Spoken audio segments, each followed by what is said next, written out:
juga nggak bisa nyalahin zaman sekarang kan gini, zaman sekarang kan begitu, ya nggak bisa gitu ya, karena setiap zaman ada ujiannya.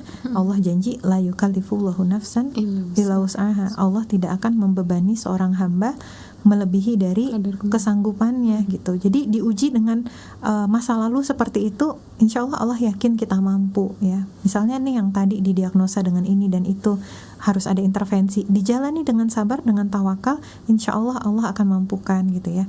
Lalu kemudian yang tadi misalnya harus menjalani proses mendidik anak dengan berbagai kekurangan, keterbatasan, tawakal sama Allah yang akan memberkahi gitu ya.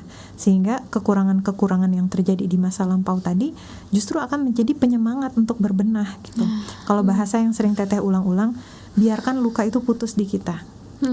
Ya, biarkan luka itu putus di kita. Kalau kita ngerasa kita adalah korban dari luka pengasuhan, jangan diulang lagi untuk anak-anak kita gitu ya.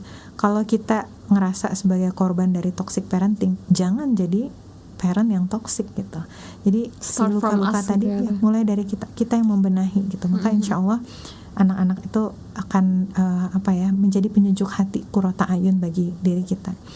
Dan ini tambahan sedikit aja, jangan heran ketika kemudian misalnya ya nantinya melihat atau menyaksikan para ibu yang semakin dia mendidik anak dengan baik, kok lukanya semakin muncul. Karena ya, ini fenomenanya, ketika dia mendidik anak dengan baik, dia baru semakin tersadarkan betapa brutalnya dulu ketika dia diasuh dengan tidak baik.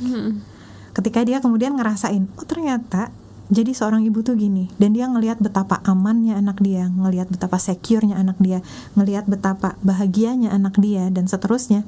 Dan dia kemudian flashback, terbuka lagi luka semakin dan dia flashback dan dia terbuka, dan dia kemudian menyadari bahwa gila, gue dulu parah banget ya berarti ya.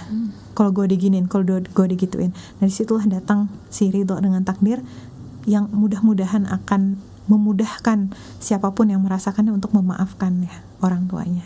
Sekalipun